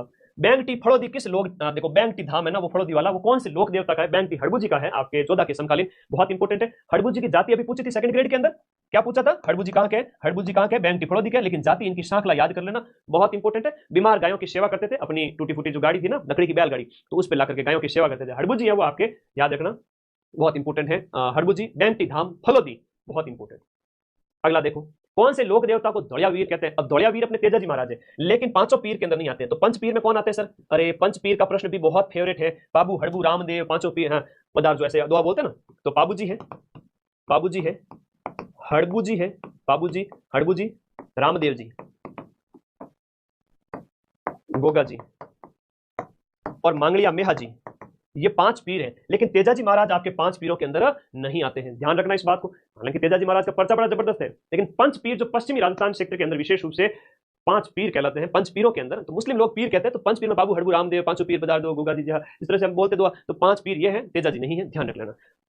सिंपल सिंपल क्वेश्चन आएंगे, जैसे ऊंट कौन लेकर आए थे, सर्रा रोग के देवता कौन है, तो बाबू जी है। मुख्य मंदिर जो लूणी नदी के किनारे, लूणी नदी के किनारे आपका बालोतरा के अंदर आपका ये बात करें, जो मंदिर है वो आपके मल्लीनाथ जी के मंदिर की बात हो रही है। अब मल्लीनाथ जी है, तो मल्लीनाथ जी का जो है कुंडा पंथ बहुत फेमस है एग्जाम। हाँ, गोपो मेरो है, ठीक है भाई, थारो है गोपो, तो ट्रिक बता दी, तो और चौकी ट्रिक बता दूं, ले याद दिला दी, गोपा मेरा है, तो गोपा मेरा में गोगा जी है, बाबू जी है, मियाँ जी है, रामदेव जी, हड़बू जी है, ये ट्रिक है। चलो, लोक देवता मैं चाहता हूँ 55,000 जो सीट है उन सबको पढ़ाना चाहता हूँ, बाकी तो 10,000 दाड़ा जगह गुरु जी आवे मन, आरएस वाले बच्चे भी पेपर देके आएंगे, वो 5,000 4,000 सीट लेके जाएंगे, बाकी 50,000 किसके पास में? तुम्हारे पास में। लोक देवता जिसका मंदिर है वो आपके मल्लीनाथ जी की बात करें, कुंडा पंथ। अब वो आरएस में तैयारी तो कर देते हैं, लेकिन कई बार होता नहीं सिलेक्शन, तो इसलिए 4th ग्रेड में भी जाना पड़ता है, कोई बुरी नहीं है, जाना चाहिए, लेवल का भी पता चलता है, एग्जाम तो निकालो कम से कम। कुंडा पंथ के प्रणेता आपके मल्लीनाथ जी, मल्लीनाथ जी जो आपके कुंडा पंथ। अब कहते हैं राजस्थान में ऊंट लाने का श्रेय किसको जाता है? तो ऊंट के देवता है आपके यही है। और कहते हैं सर्रा रोग जो है, सर्रा रोग जो हो जाता था, बाड़ा जिसे कहते थे गंदे पानी वाणी से, तो उसके रोग देवता कौन है? ये अपने देवता अपने कौन हो गए? बाबू जी हो गए। गोगा जी है तो सांपों के, और तेजा जी को भी सांपों के, गायों के देवता कहते हैं। तिलवाड़ा पशु मेला कौन से लोक देवता की स्मृति में आयोजित किया जाता है? नदी के किनारे, ठीक है, एकमात्र पढ़े लिखे देवता, उनके बारे में बात करते हैं। पढ़े लिखे इसलिए तो इनकी रचना है 24 बाणियां, 24 बाणियां। और एक इनके बारे में जो प्रश्न आता है कि अपने क्या थे? भगवान श्री कृष्ण के अवतार और अर्जुन के वंशज, ऐसा कहते हैं। बहुत अच्छे अच्छे प्रश्न है। रामदेव जी उंडू काश्मीर बाड़मेर में जन्म होता है, ठीक है, और रामदेव जी महाराज आप याद रखना है, ठीक है, कंवरवंशी राजपूत थे, ये जाति भी पूछी गई एक बार। कामड़िया पंथ के प्रवर्तक कौन हो गए? कामड़िया के पंथ के प्रवर्तक अपने रामदेव जी महाराज हो गए। और कुंडा पंथ के प्रवर्तक की बात आए तो मल्लीनाथ जी कर देना। दोनों में कंफ्यूजन हो, ध्यान से सोच के उत्तर देना, ठीक है, ओके। काड़ा और बाड़ा के देवता आता है, कई बार ये प्रश्न भी पूछ लेते हैं, काड़ा और बाड़ा के देवता दौड़िया वीर तो अपने तेजाजी महाराज हैं। देवनारायण जी हैं तो अपने बात करें विशेष रूप से आयुर्वेद के देवता पर्यावरण और नीम की पत्तियां वगैरह इनके आयुर्वेद के इलाज वगैरह विशेष रूप से जाने जाते हैं उसके लिए। प्लेग रक्षक और ऊंटों के देवता के रूप में कौन से लोक देवता फेमस है? प्लेग नहीं फैलेगा आप अगर इनकी पूजा करोगे। पाबूजी महाराज की आराधना, ठीक है। अब पाबूजी महाराज के लिए हम बात करें तो इनकी जो चैत्र अमावस्या को जो मेला लगता है तो उसमें चरी नृत्य भी किया जाता है। कौन सा नृत्य किया जाता है? चरी नृत्य इनकी आराधना में किया जाता है। चरी नृत्य बहुत फेमस है इनके लिए। राजस्थान का वह लोक देवता जिसने महमूद गजनवी के साथ युद्ध किया था, अपने भाई अर्जन और सर्जन, इनके भाई थे जो है अर्जन और सर्जन। तो ये जहर इनको कहा था, मतलब जिंदा पीर है ना, ये आप लोगों को याद रखना, इनको जिंदा पीर भी कहा गया, जिंदा पीर कहा गया। ओके, गोगा जी है 1000 साल पहले जिंदा पीर, जहर पीर, गजनवी नहीं कहा था, ठीक है। और मुसलमान लोग इनको पीर कहते थे। तो ये अलग अलग इनकी क्या हो जाती है, उपाधियां हो जाती है, नाम हो जाते हैं, ठीक है। अगला देखिएगा नेक्स्ट, संत पीपा जी हैं तो अपने गागरोन ऐसे याद रखना झालावाड़ के। जसनाथ जी हैं तो अपने कतरिया सर बीकानेर। लोक देवता गोगा जी किस शासक के समकालीन थे? गोगा जी की बात हो रही है तो महमूद गजनवी के समकालीन थे और उसके साथ में युद्ध किया था, ठीक है। ये आपको कॉमन बातें हैं, कुछ आप लोग याद रखेंगे, ठीक है। ओके, महमूद गजनवी। फिर देखो तेजा जी का जन्म स्थान खरनाल, खरनाल नागौर के अंदर, खरनाल के वीर। किस शासक के शासनकाल में कोटा में दशहरा मेला शुरू हुआ था? माधो सिंह के टाइम में विशेष रूप से बात करें, माधो सिंह के समय में कोटा के अंदर दशहरा मेले की शुरुआत की गई थी। फेमस क्वेश्चन है और मेले त्योहार आपके सिलेबस में वो स्टार्ट हो गए हैं। घोटिया अंबा मेले की बात करें, बांसवाड़ा का है। बांसवाड़ा के अंदर एक में बात करें बेणेश्वर धाम है तो वो आपका बहुत इंपॉर्टेंट है, ठीक है। बेणेश्वर धाम की अगर बात करें तो यह बेणेश्वर मेला है वो आपका नवा टापरा डूंगरपुर के अंदर आयोजित होता है। ये क्या है कि आदिवासियों का कुंभ कहलाता है, लेकिन आदिवासियों का जो सेकंड कुंभ है ना, आदिवासी कुंभ तो ये कहलाता है, लेकिन आदिवासियों का सेकंड कुंभ है वो आपका कौन सा कहलाता है? ये घोटिया अंबा का मेला है जो बांसवाड़ा के अंदर है, ये आदिवासियों का सेकंड कुंभ कहलाता है ना, सेकंड कुंभ कहलाता है। झीण माता का मेला राजस्थान के किस जिले में 2 बार आयोजित होता है? झीण माता हर्ष की बहन झीण हर्षनाथ मंदिर भी बना हुआ है, जहां राजस्थान का 7वां रोपवे भी है ना, 7वां रोपवे भी है, आपको याद रखना है। तो सीकर के अंदर झीण माता का मंदिर बना हुआ है, शेखावाटी क्षेत्र की लोक देवी है। सबसे लंबा गीत एग्जाम में प्रश्न आता है किनका है? सभी लोक देवी देवताओं में सबसे लंबा गीत, सभी में सबसे लंबा जो गीत है ना वो अपने किनका है? झीण माता जी का है, ठीक है। 2.5 प्याला शराब की देवी भी इनको कहते हैं, 2 है, भुआल माता को भी कहते हैं, इनको भी कहते हैं 2.5 प्याला शराब। तो इस तरह से अब लोगों की मान्यता है, देवी को कैसे क्या प्रश्न करें, लोगों की मान्यता है। अगला देखिएगा, मलिनाथ पशु मेला जो तिलवाड़ा के अंदर आयोजित होता है वो आपके चैत्र के महीने में आयोजित होता है। कब आयोजित होता है? चैत्र मास के कृष्ण पक्ष की 11 से शुक्ल पक्ष की 11 तक चलता है, ये आपको याद रखना है, चैत्र के महीने के अंदर। अब राजस्थान के अंदर विभिन्न महोत्सव वगैरह है, बड़े इंपॉर्टेंट महोत्सव है, एग्जाम में पूछे जाएंगे। हर ऊंट महोत्सव कटर है, हाँ जी, ऊंट महोत्सव की बात करें तो ऊंट थार बीकानेर को फेमस है। हाथी महोत्सव, पतंग महोत्सव, पुतुल महोत्सव ये आपके जयपुर के फेमस है। थार, चौड़ा चौड़ा टायरों की थारी थार, थार वाली बाढ़ माता चढ़ा दे पंक्चर ही नहीं होगी, थार बाड़मेर। मरु, मरुस्थल रेगिस्तान जैसलमेर में ज्यादा प्रसार है। हाथी महोत्सव कहो, पतंग महोत्सव कहो, पुतुल महोत्सव कहो, ये सब सारे के सारे जो आपके उत्सव है ये आपके कहाँ के फेमस है भाई? ये सब के सब जयपुर के फेमस है। तो ए के सामने 2 देखो तो ये दोनों तो होंगे नहीं, बी के सामने देखो, बी के सामने 3 आना चाहिए, इसमें भी है, इसमें भी। सी के सामने देखो 4 आना चाहिए, सी के सामने 4 एक में है। इस प्रकार से एक ऑप्शन सही है। ऐसे प्रश्न बहुत सरल होते हैं, बशर्ते तुम डरना मत, ये सोचना कि मदन सर मेरे साथ है, हारा वही जो अंत तक लड़ा नहीं, अंत तक लड़ लेना, जीत तुम्हारी है। इलोजी की सवारी, अब ये क्या है? छेड़छाड़ के देवता के रूप में फेमस है। अब ये जो इलोजी की अगर बात करें तो बाड़मेर विशेष रूप से, बाड़मेर बालोतरा, तो इलोजी वहां के फेमस देवता हो गए। तो थोड़ा सामान्य सा प्रश्न है, हाँ, लेवल नहीं बढ़ा सकते हैं, लेवल बढ़ाएंगे और फिर बेइज्जती हो जाएगी चतुर्थ श्रेणी कर्मचारी में, क्योंकि पटवारी में खूब लेवल बड़ा बड़ा के पढ़ाया था। आया क्या? पेपर इतना हल्का आया, हवा ही नहीं लगी, इतना हल्का पेपर। तो ऐसा ही लेवल आएगा और इन्हीं में से मैं आपके सिलेक्शन कराऊंगा, ठीक है। हाँ, आगे आ जाओ, बहुत प्यारा क्वेश्चन है, शानदार क्वेश्चन है। क्यों माता बड़ी करें हम सिलेक्शन के लिए? तो यही प्रश्न करने हैं, नौकरी लगाऊंगा सबकी। निम्न में से वह जयंती चुनो जो कि चैत्र के महीने में 13 को आयोजित होती है। महावीर जी की जो जयंती है वो चैत्र मास के अंदर शुक्ल पक्ष के अंदर आती है।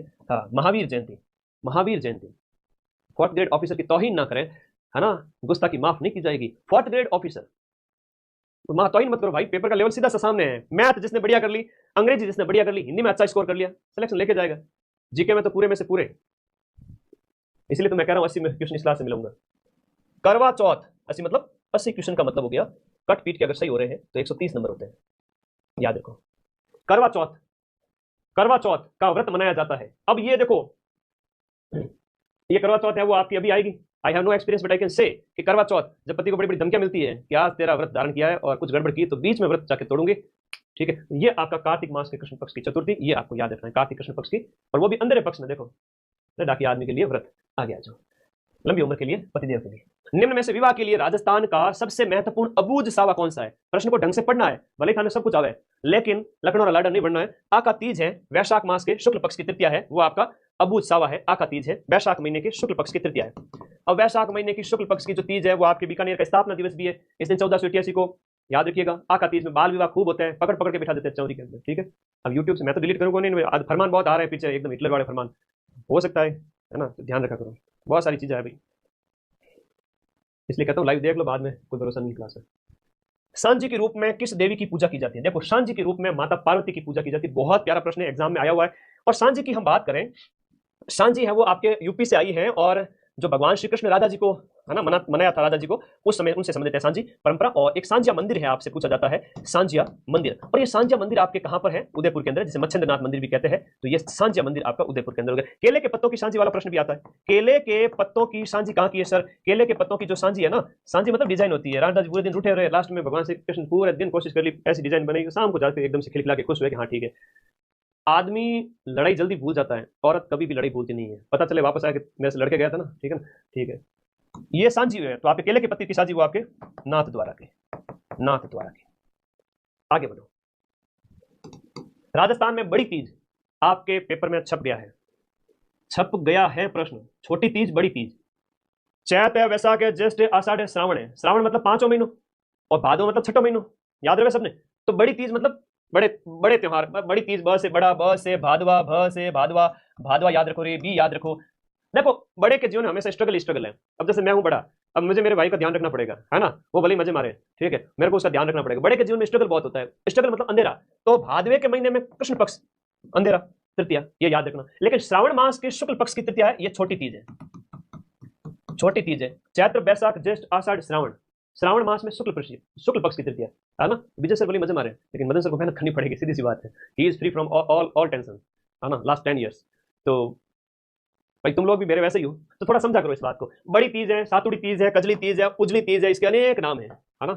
खजली तीज है, कजली तीज है, उजली तीज है, सातुड़ी तीज है, कजली तीज, उजली तीज, सातुड़ी तीज है, बहुत सारे नाम है। ये बूंदी की फेमस है, ठीक है। बड़ा अच्छा प्रश्न आता है, मोस्ट इंपोर्टेंट प्रश्न है, मोस्ट इंपोर्टेंट।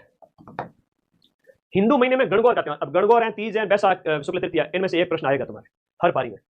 तो गणगौर है वो चैत के महीने में शुक्ल पक्ष की तृतीया को मनाया जाता है, चैत्र महीने में शुक्ल पक्ष की तीज। तीज त्योहारा बावड़ी लेडूबी गणगौर, तीज त्योहारा बावड़ी लेडूबी गणगौर। तो गणगौर के साथ में क्या होता है? त्योहारों का समापन होता है, त्योहारों का समापन। तो राजस्थान के अंदर त्योहारों की शुरुआत कहां से होती है?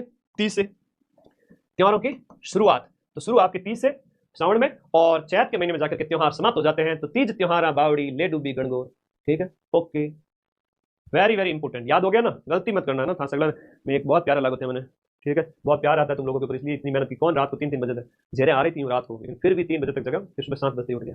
नॉन स्टॉप हो जाएगी 40 घंटे की मेहनत आज 12 बजे तक। और कल भी तो पढ़ूंगा ना, कल पूरे दिन 4 क्लास का प्लान है, पूरा पेपर तो देना है तुमको पेपर से पहले। देखो प्लीज तुम लोग है ना, फर्स्ट पारी वाले ना टेंशन मत लेना। फर्स्ट पारी वालों को इतना पढ़ा दूंगा कि पेपर का लेवल सीधा मैच हो जाएगा। सेकंड, थर्ड, फोर्थ, फिफ्थ और सिक्स्थ, उन पारी वालों के लिए कुछ करना पड़ेगा ना। तो पहली पारी वालों को तो ऑलरेडी मैं पेपर बता चुका हूं, तो वो कोई टेंशन वाली बात है ही नहीं कि सर ऐसा हो जाएगा वैसा। तो आलोक राज जी की बात मुझे कुछ ठीक नहीं लगती। ईसर जी और ईसर जी निम्न में से किस युग्म को बताते हैं? ईसर तो अपने शिव जी है, और ईसरी है वो माता पार्वती है। तो क्वेश्चन नंबर 116 हो गया, ठीक है। मैं पहली पारी वालों को न्याल कर दूंगा, चिंता मत करो, और दूसरी उनको डबल न्याल कर देंगे, मतलब ठीक है, फर्क किसी का नहीं पड़ेगा, उसके भी बराबर नंबर आएंगे, और दूसरी से छठी पारी वालों के बराबर नंबर आएंगे। तो ईसरी गणगौर से संबंधित। गोखरू आभूषण, अब आपके सिलेबस में जो प्रश्न है वो है आभूषण वाले। तो मेरे प्यारे साथी बताइए आभूषण आपके, और वैसे आभूषण मैंने तो आपको ट्रिक से बढ़ाया है, इतने शानदार शानदार आभूषण, ठीक है ना, ट्रिक से। आभूषणों में क्या रहा है? गोखरू, 9 2 11 हो गया। गोखरू आभूषण जो है वो आपकी कलई का आभूषण है। कहां का है? कलई का आभूषण है, मोस्ट इंपोर्टेंट है, कलई का आभूषण है, मोस्ट इंपोर्टेंट है, कलई का आभूषण है गोखरू आभूषण, कलई का। गोखरू है, मौड़ी है, जो आपका चूड़ा है ना, एक आपके बात करें तो आपके अलग अलग आभूषण जो गोखरू वगैरह कलई में। बजटी आभूषण कहां पहना जाता है? देखो बजटी आभूषण की मेरे तो बजट में कोई नहीं, तो ये लास्ट में आपका हो गया गले के अंदर हो गया। 118 नंबर का आंसर क्या हो गया? गला हो गया, बजटी हो गया। इसके साथ साथ हम बात करें ना, खुंगाड़ी हो गया, खुंगाड़ी हो गया, बजटी हो गया, हमेल हो गया। हमेल पूछा जाता है, जितने भी हार है वो इंपोर्टेंट है, जितनी भी मालाएं हैं वो इंपोर्टेंट है, वो सब गले की है। खुंगाली है, हमेल है ना, बजटी है, हंसली है, हंस करके बोली रमकुड़ी जमकुड़ी, तो हंसली है, तुलसी, तुलसी, चंपाकली, तुलसी चंपाकली हंस के बोली, बड़े आदमी के गले पड़ गई थी तुलसी चंपा कली हंसली, ये आप लोगों को याद रखना है, ठीक है। ओके, आज 7 लाख हो रहे हैं भाई, congratulation all of you. 7 lakh सिर्फ 1 साल के हुआ, अभी तो मिलो सफर तय करना है। तो बिना सब्सक्राइब किए हुए कोई मत रहना। माँ सरस्वती जी आए हुए हैं, जैसे ही हिस्ट्रिकल से कंप्लीट होती है मैं माँ को क्लास में लेके आऊंगा। मेरे सभी बच्चों को आशीर्वाद दिलाने, सुबह से ही दीपक वगैरह करके आरती वगैरह करके बैठा था कि माँ को आज सामने लेके बैठा हूँ, माँ की तस्वीर लगी हुई है सामने। आज इनको साक्षी मान के बच्चों के लिए बस पेपर में 80 क्वेश्चन हर पारी में मिलेंगे। You don't believe in? अरे भाई ये देखो, देखो साथ में लेके ही बैठा हूँ। सुबह से ही प्रार्थना कर रहा था, दीपक वगैरह करके कर रहा था कि माँ आज लाज रखना, हर पारी में 80 क्वेश्चन। कंटेंट मेरा, आशीर्वाद आपका। तो ले लो सारे साथी आशीर्वाद, कर दो अपने इस चैनल को सब्सक्राइब। आप लोगों को हर एक पारी के अंदर 80 क्वेश्चंस की इस पीडीएफ से मेरा जो पूरा एफर्ट रहेगा, पूरा एफर्ट। और आप देखोगे पॉलिटी में कहां से क्वेश्चन जाते हैं, geography, history, culture, current, Hindi, कहां से क्वेश्चन जाएंगे, बचेंगे ही नहीं। तो माँ का आशीर्वाद सामने, इनको वापस विराजमान करवाते हैं, मंदिर पास में ही है। तो माँ को मैंने सामने रखा, मैंने कहा आज आप लाज रखना, साथ ही रहना, इन बस बड़े बड़े बच्चों का नौक ही लगा दो बस, और कुछ नहीं है, ठीक है। ओके चलो, धन्यवाद। होना चाहिए थोड़ा सा मोटिवेशन। तो राजस्थान में किसी महिला द्वारा दांतों के बीच में जो सोने की जो कील, पहले ये प्रश्न अभी पूछा गया था पेपर के अंदर, 2 अक्षर का कील है और 2 अक्षर का चूप, और एक आता है दांतों के बीच में जो परत चढ़ाई जाती है ना, दांतों पर तो परत चढ़ाई जाती है। अटावरा जो परत है, परत में क्या है, रखन, रखन, परत, 3 अक्षर, चूप, कील, कील है वाकई है, हाँ ध्यान रखो इन चीजों। कील है जो आप याद रखो, कील है जो चूप है। तो दांत आभूषण है कि मेख है, रकन है, धौंस है, मेक, रकन, धौंस, कील, ये वही के आभूषण है, बहुत इंपॉर्टेंट है, आप लोगों को याद रहना चाहिए, ठीक है, वेरी इंपॉर्टेंट। ओके, मेक और धौंस वगैरह इसीलिए। आभूषण जो आपके सिर में नहीं पहना जाता है, आभूषण जो सिर पर नहीं पहना जाता है, हाँ आज जिसने आशीर्वाद ले लिया है और वो बेड़ा पार है उसका आज की क्लास में, ठीक है, बस जुड़ जाओ अपने चैनल से। आभूषण जो सिर पर नहीं पहना जाता, देखो मेमंद है, शीश फूल है, रकड़ी है, जो आपके गोफण है ना, गोफण है, रकड़ी है, और आपका बोरलो है, एकदम हेडलाइट की तरह बोरला है, कंदरो है, कणकती है, ये सब कमर के हैं। कणकती है, कंदरो है, शतका है, ये सब कमर के, रखड़ी, बोर, मेमंद, सब रमकुड़ी जमकुड़ी के माथे के हैं, ठीक है। ओके, आभूषण है सिर के। मुर्कियां गांव में पहने लोग विशेष रूप से मुर्कियां है, वो कानों के आभूषण है। मुर्कियां पुरुष लोग ज्यादा पहनते हैं, विशेष रूप से राई का समुदाय वगैरह हो गया, उनके अंदर थोड़ा ज्यादा पहनते हैं। आदमी तो लखनऊ का लाडा है, औरत की नकल करता है, आभूषण तो औरत को ही अच्छे लगते हैं। तो लाला के आभूषण किसको दोगे, अपनी रमकुड़ी जमकुड़ी को। तुम मत पहन लो, ये सारे के सारे पुरुषों के तो ऐसे ही है बस। कंदर आभूषण स्त्रियां शरीर के कौन से भाग में पहनते, कंदर है तो कमर आभूषण है। अब रखन आभूषण है, वो आपके दांत का आभूषण है जिसमें परत चढ़ाई जाती है। कान में पहने जाने वाले आभूषण को चिन्हित करना है। देखो कान की बात करें तो अभी अब मुंदरी है तो तारे हाथ की है, उंगलियों की, तकियो आभूषण है तो थार बाजू को आभूषण है, नवरत्न है, तकिया है ना, ये सब आपके नवरत्न है, तकिया है, बाजूबंद है। और तो और देखो आगे मटरमाला गले की है। सुरलिया की बात करें तो मेरा एक लंगोटिया यार था, है ना, मैंने बताया था ना ट्रिक बड़ी गजब की, कि लंगोटिया से अंगोटिया हो गया। मोर कंवर उसकी पत्नी थी, तो मोर फंवर है, पीपड़ पन्ना, पीपड़ पत्रा। तो ये एग्जाम में छपना पड़ेगा, पीपड़ पन्ना है, पीपड़ पत्रा है, मोर फंवर है, सुरलिया है, एरन हार है, लूंग है, छैल कड़ी है, एरन हार है, लूंग है, छैल कड़ी है, छैल कड़ी, लूंग, सुरलिया, भुचालिया, अनेक आभूषण है जो आपके कान में पहने जाते हैं, ठीक है। 4th ग्रेड ऑफिसर तो बनो, फिर देखो रमकुड़ी जमकुड़ी के आदेश आते, आज ये गड़वा के लाना, आज ये गड़वा के लाना, क्योंकि यू you are 4th grade officer. Okay, तो अरे हड़के मत लेना, सच्ची बता रहा हूँ, बड़े बड़े साहब के तुम लेफ्ट राइट और मिडिल हैंड होंगे, ठीक है ना, हड़के मत लेना। 4th ग्रेड मतलब बड़े बड़े साहब का मैन हैंड होगा, देखते जाओ जलवा। ऑफिसर मतलब ऑफिसर, फील आएगा। रुको तो सही, सचिवालय में लगे ना, जन्नत हो जाएगी तुम्हारी। अकबर के द्वारा बनाया गया शुक्र तालाब किस किले में स्थित है? देखो अब जिले में स्थित है। अब आपके क्या है कि थोड़ा सा स्थापत्य कला के प्रश्न करा देता हूं। वास्तुकला बहुत बड़ा टॉपिक है, और वास्तुकला के अंदर दुर्ग बहुत इंपॉर्टेंट है, और महल, मंदिर, बावड़ियां वगैरह देख लेते हैं, ठीक है। अब देखो अकबर के द्वारा बनाया गया जो आपका शुक्र तालाब है ना, उसकी बात कर लेते हैं। शुक्र तालाब का निर्माण अकबर के द्वारा नागौर के अंदर करवाया गया था। और एक अब बात करें अकबर की मैगजीन, बहुत अच्छा प्रश्न है, अकबर की मैगजीन। और यह अकबर का जो दुर्ग है ना, वो आपके अजमेर में स्थित है, और ये राजस्थान का एकमात्र दुर्ग है जो मुस्लिम शैली में बना हुआ है। बाकी सब के सब राजपूतों ने, जाटों ने, इन रियासतों के द्वारा बनाए गए थे। एकमात्र दुर्ग, जितने भी राजा महाराजा थे, तो एकमात्र दुर्ग है जो आपके किस शैली में बना हुआ है, मुस्लिम शैली के अंदर। एकमात्र मुस्लिम शैली के अंदर बना दुर्ग जो अजमेर के अंदर है, जहां पर आपकी बात करें राजपूताना म्यूजियम बना 1908 के अंदर। अच्छा प्रश्न एग्जाम में आता है, राजपूताना म्यूजियम वाला प्रश्न, म्यूजियम भी यहीं पर, तो थोड़ा ध्यान रखना। दुर्ग जो आपका मानसून पैलेस कहलाता है, मानसून महल की बात करें तो ये आपका जो सज्जनगढ़ है उदयपुर के अंदर, वहां इसको क्या कहेंगे, मानसून पैलेस कहेंगे। मतलब बड़ा प्यारा क्वेश्चन, शानदार, उदयपुर के अंदर। Salary 4th grade officer salary को हाथ ही नहीं लगाता है, हाँ उसका खर्चा मालिक देगा। सैलरी की क्या चिंता करते हो, 4th ग्रेड से सैलरी क्या, अरे सैलरी तो जस्ट एक फॉर्मेलिटी है। 4th ग्रेड मतलब 4th ग्रेड, पीछे ऑफिसर लगा लो बस, और पढ़ते जाओ। और जो आरएस की तैयारी कर रहे हैं, हम तो 4th ग्रेड की तैयारी को नहीं करेंगे। नाक जो सिकोड़ते ना, उनको तुम 4th ग्रेड ऑफिसर बनकर अपनी लाइफ स्टाइल दिखाना। हो सकता है कि रोल्स रॉयस के अंदर घूमो, हो सकता है। सुदर्शनगढ़, लाइफ कभी भी चेंज हो सकती है, कहां पर पहुंच जाऊं। सुदर्शनगढ़ का किला निम्न में से किस दुर्ग का अन्य नाम? देखो सुदर्शनगढ़ है वो आपके नाहरगढ़ के किले को कहते हैं, सुदर्शनगढ़ का किला नाहरगढ़ को कहेंगे। हाँ जी, हाँ जी, सुदर्शनगढ़ का किला बहुत अच्छा प्रश्न है। सुदर्शनगढ़ का किला नाहरगढ़ वेरी इंपॉर्टेंट है। और सुदर्शनगढ़ की अगर हम बात करें नाहरगढ़, अब एक अच्छा प्रश्न ये है कि एक जैसे 9 महल यहां पर बने हुए हैं, एक जैसे 9 महल। अब ये एक जैसे 9 महल 9 रानियों के लिए, 9 पासवानों के लिए, है ना, 9 पासवानों हेतु बने थे माधो सिंह सेकंड ने। अब अभी माधो सिंह सेकंड ने, अभी सेकंड ग्रेड का पेपर हुआ, उसमें पूछ लिया गया 9 महलों के नाम पूछ लिए गए, सूरज महल, बादल महल, सूरज, बादल, चांद, ये महल आपके कौन से किले में स्थित है, बस ये प्रश्न पूछ लिया गया। ठीक है, बड़ा प्यारा प्रश्न था, शानदार, थोड़ा डीप पूछा था। फर्स्ट ग्रेड ऑफिसर में ऐसा नहीं पूछेंगे। 9 पासवानों के लिए यहाँ पर है, जय बाणतोप यहाँ है, ये आपका तारागढ़ बूंदी वाला है, एक तारागढ़ अजमेर वाला है। अगला प्रश्न, कौन सा दुर्ग चिल का टीला कहलाता है? चिल का टीला किस दुर्ग को कहते हैं बताओ? नाहरगढ़, कुंभलगढ़, जयगढ़, मेहरानगढ़, चिल का टीला किसे कहेंगे बताओ? बहुत प्यारा क्वेश्चन है। चिल का टीला आपके ईगल पहाड़ी पर जो बना हुआ है, ठीक है, ईगल पहाड़ी पर, ईगल पहाड़ी पर बना हुआ है चिल का टीला, किसको कहेंगे? जयगढ़ किले को। सवाई जयसिंह सेकंड के द्वारा इसका निर्माण पूरा करवाया गया। राजस्थान का वेल्लोर किसे कहेंगे? जो आपका भैंसरोडगढ़ का किला है ना, चंबल और बामणी नदी, चंबल और बामणी नदी इनके किनारे पर स्थित है। और कर्नल जेम्स टॉड ने कहा कि मेरे को अगर कोई जागीर मिले ना, मजा आ जाए, जागीर में लेना चाहूंगा भैंसरोडगढ़ वाली। तो टॉड ने जागीर के रूप में इसको आशा की थी।